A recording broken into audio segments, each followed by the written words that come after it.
2 years after the launch of the Mists of Pandaria in 2014, Blizzard released the Warlords of Draenor, everyone's least favourite expansion. Almost a decade prior to that launch though, in real life, Halle Berry showed up to collect her Razzie Award for the year's worst cinematic failure, while carrying her Oscar in the other hand. It sounds strange, but after doing my research for this video and thinking back on my Warlords experience, this analogy is one that I can't shake.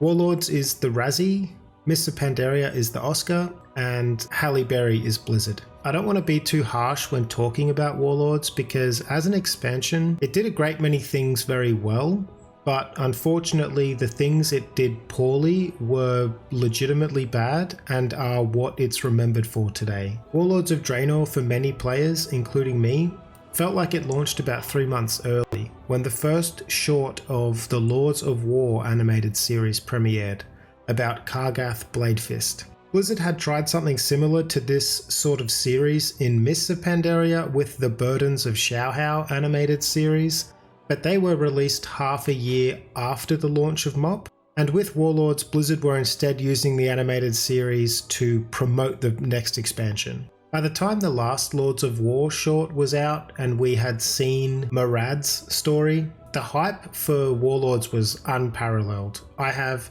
never been as excited for an expansion as I was with Warlords of Draenor. What Blizzard had shown at BlizzCon fueled that fire even more, but unfortunately it wasn't all to go as planned. Because what Blizzard were talking about and some of the things they said would be possible at BlizzCon didn't end up being so once the game actually shipped. There were a lot of rumours at the time, but today the main rumours that seem to hold true are that the garrison feature being added in Warlords was far more costly and time consuming to produce than the developers had planned, and that's partly why the end of Mists of Pandaria was 14 months of Siege of Orgrimmar, because they had effectively stopped producing content for Mists so that they could spend their development time on getting garrisons into the next expansion. Blizzard had also apparently doubled or almost doubled their development team during that time, the late era of Mists, but it was taking longer than expected to bring them all up to speed. How Warlords would exactly suffer from these problems isn't that obvious though, or at least it wasn't immediately obvious at the time, because Warlords introduced 7 new dungeons and reused Upper Blackrock Spire from vanilla to make 8 dungeons total. Although Upper Blackrock Spire was in a more limited and streamlined and modern form, in Warlords containing only 5 bosses instead of the original 7 with a different layout. The result was that Warlords shipped 31 dungeon bosses just like Mists of Pandaria had, and it had done so while reusing only 1 dungeon rather than 3. Blizzard had gone an extra step with dungeon content as well, because they had seen the success of challenge modes from Mists of Pandaria and ran with a similar model for Warlords. 8 dungeons, but this time with an average of 4 bosses in each rather than 3. Instead of the strictly timed challenge modes, however, as the endgame kind of dungeon content, Blizzard instead introduced mythic difficulty dungeons, what we now call Mythic Zeros. So Warlords shipped a similar complement of dungeon bosses as Mists, while also adding a new difficulty, Mythic Zeros rather than challenge modes as Mists. And the dungeons themselves were also quite ambitious, with new ideas and mechanics such as the train in Grimrail Depot, which was so popular that it would be voted into returning to the game almost a decade later as a fan favourite. So while Blizzard had seen the success of challenge mode dungeons in Mists and kind of picked up the ball and ran with it with Mythic Zeros in Warlords, they had unfortunately dropped the ball with raids.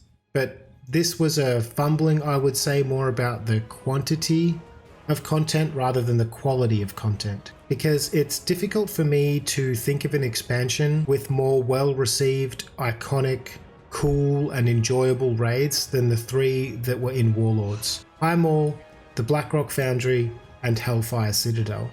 They were some of my favourite raid instances looking back, but admittedly they were few.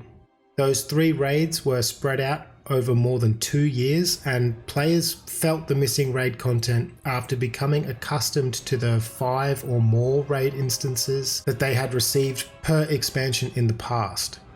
Just like in Mists, those 3 raids and 28 raid bosses were also heavily front-loaded.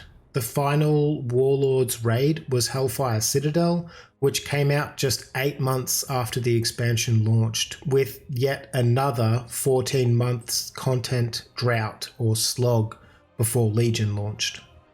To editorialize a little here, the cardinal sin of Warlords wasn't simply about it having a content drought, but rather it was the second 14-month content drought in 2 expansions.